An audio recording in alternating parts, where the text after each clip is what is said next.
Nossa missão é com a verdade, com o amor e a caridade. Arrombanda, salve o centro de Umbanda, caminho Jaruã. Olá, esse é mais um vídeo do Cuca, o Centro de Umbanda Caminho de Aruanda. Muitas são as histórias sobre a vida de Maria Padilha, a pombagira mais famosa, mais conhecida dos terreiros. Sim, porque por mais que você nunca tenha pisado em um terreiro, o nome de Maria Padilha você com certeza conhece. Muitas pombagiras trabalham nessa falange, cada uma traz o seu relato da sua vida quando esteve encarnada, mas a história mais conhecida está nos romances espanhóis, na história espanhola.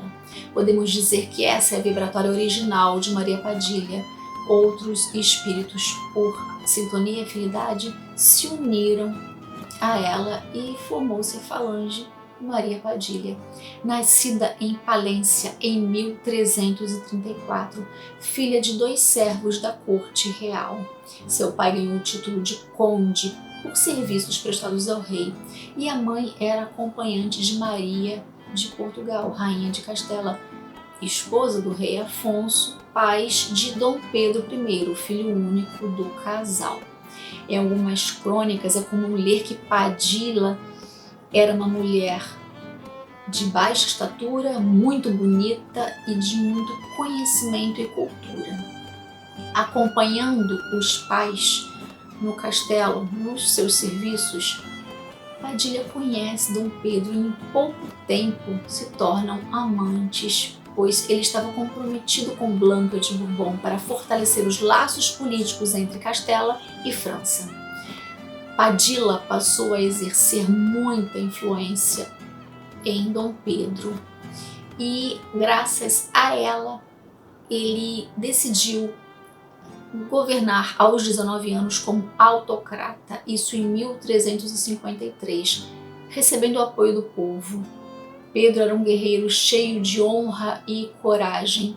A cidade de Andaluzia, no sul da Ibéria, tornou-se a capital do Reino Unido de Castela. Então, Dom Pedro I e Maria de Padilha estavam apaixonadíssimos quando é expedida a bula papal autorizando o casamento de Dom Pedro I com Blanca de Bourbon. Maria de Padilha parte para ela foi procurar hereges fugidos da Inquisição, que tinham fugido da Inquisição e estavam morando em Granada. E ali ela teve contato com magia, com feitiços e conhece um cigano judeu cabalista. E ele ensinou vários feitiços a Maria de Padilha, que conseguiu assim dominar o rei de Castela. Isso é o que todos falam. Maria de Padilha não era bem vista pela sociedade, porque ela não tinha bens, ela não tinha terras, e ela tinha muita influência em Dom Pedro I, com Dom Pedro I. Dizem que ela evitou muitas mortes e guerras também, e isso não agradava os poderosos de Castela.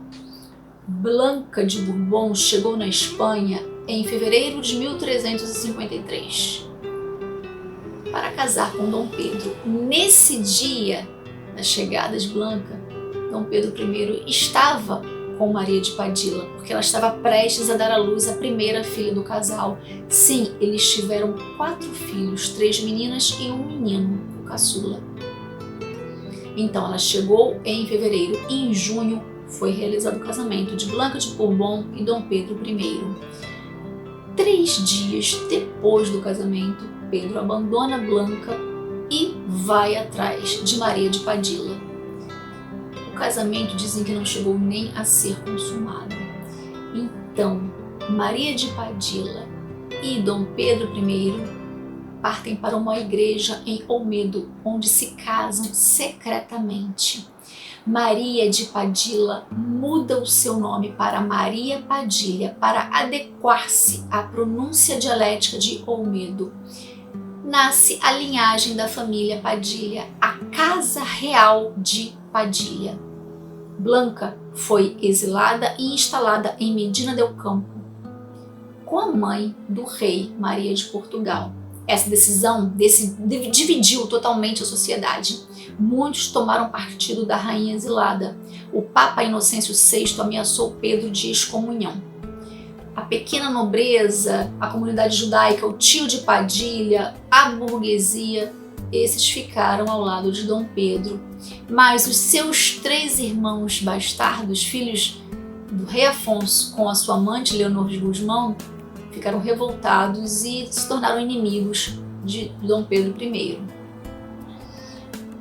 Padilha pediu ao Papa permissão para fundar um monastério na sua província natal para amenizar as ameaças do Papa e pediu a Pedro um castelo. Pediu e ganhou um castelo em Sevilha.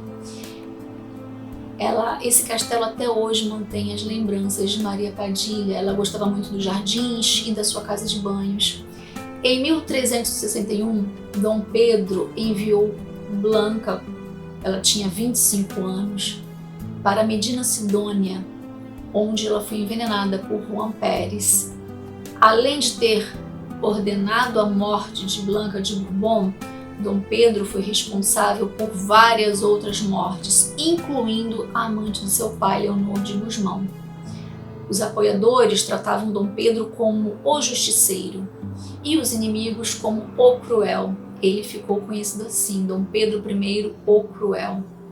Maria Padilha, tempos depois, morre pela peste negra, pela pandemia de peste negra, mas antes mesmo disso, seus pulmões já estavam comprometidos pela tuberculose.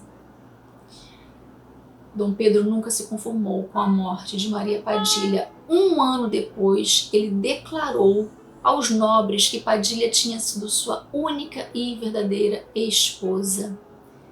O arcebispo de Toledo considerou justas as razões por que Pedro abandonou Blanca, e a corte reconheceu Maria Padilha como legítima rainha. Após Pedro provar o seu casamento com Maria Padilha, o casamento dele com Blanca de Bourbon foi anulado e Padilha foi coroada rainha depois de morta. Dom Pedro levou os restos mortais de Padilha do convento onde ela estava enterrada para a cripta da Capela Real da Catedral dos Reis em Sevilha, juntamente com o filho caçula, que faleceu um ano depois de Maria Padilha. O rei de Castela fez um velório e enterro dignos de uma rainha. Segundo Dom Manuel González, professor da Universidade de Sevilha, Dom Pedro mandou talhar na igreja, no monastério e no palácio o brasão de Padilha, de Maria Padilha, pois assim faziam os reis em homenagem às suas esposas. Pedro I lutou até a morte com 2 dos seus irmãos bastardos. Um ele matou, que foi Dom Fradique, e foi morto por outro, Dom Henrique II, que o sucedeu no trono. Existem na Capela Real de Sevilha 3 sarcófagos: Afonso no solo, Dom Pedro na segunda cova e Maria Padilha no alto. Foi colocada no alto a pedido de Dom Pedro I. Ela foi vista até a sua morte como pecadora, inimiga do reino, como amante de Dom Pedro. Até a sua morte ela foi a rainha sem coroa. Sua história é notada até hoje na cidade onde ela viveu seus últimos dias. Maria Padilha dá nome a ruas, ao complexo balneário do antigo Palácio Real. Ela foi tema de gravuras, de pinturas e até mesmo de uma ópera. Foi a mulher que mudou o destino de uma corte europeia. A história de Maria Padilha possui elementos para alimentar o imaginário e as lendas que envolvem a pombagira Maria Padilha. A historiadora Laura Melo e Souza, vasculhando romances espanhóis e documentos da Inquisição, diz que se construiu nesses documentos todos uma trajetória de aventuras e feitiçarias de Maria Padilha. A mesma historiadora, nos seus livros O Diabo e a Terra de Santa Cruz e o Inferno Atlântico mostra que Maria Padilha já era invocada no Brasil por feiticeiras exiladas de Portugal, isso na época da colonização, durante a colonização no Brasil. As portuguesas e espanholas trouxeram a feitiçaria europeia para cá, para o Brasil. A identificação delas com ciganas, as suas roupas, os seus feitiços trazem muito do que já era praticado em Portugal e aqui só chegou depois do século XVIII. Dizem que a entidade Maria Padilha fez a sua primeira aparição aqui no Brasil no tempo da corte de Dom Pedro II, em uma mulata no Catimbó. Segundo a pesquisadora Maria Helena Farelli, foi num toré, um ritual em que se busca remédio para doenças e o conselho dos encantados. Ela se apresentou como Rainha Maria Padilha de Castela, pediu um cigarro, falou com sotaque espanhol e contou a sua história.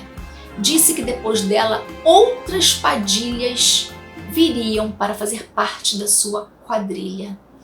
Depois se apresentou mais 2 vezes e disse que não falaria mais, não viria mais falar na Terra, pois a sua missão já estava cumprida, mas continuaria na Terra, comandando a sua quadrilha de mulheres e Exus para todo tipo de trabalho.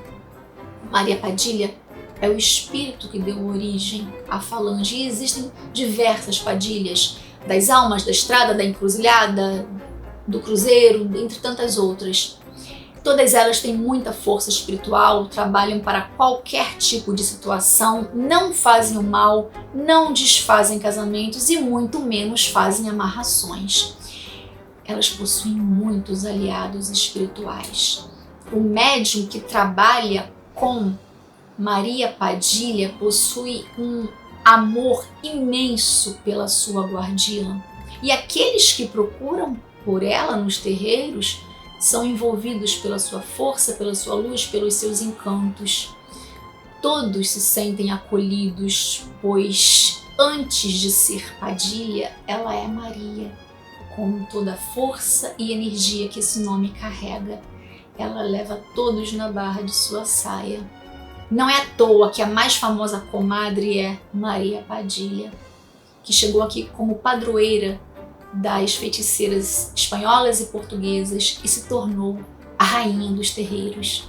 Salve a Dona da Rosa, Laroyer, Grande Senhora, Laroyer Maria Padilha. Muita paz.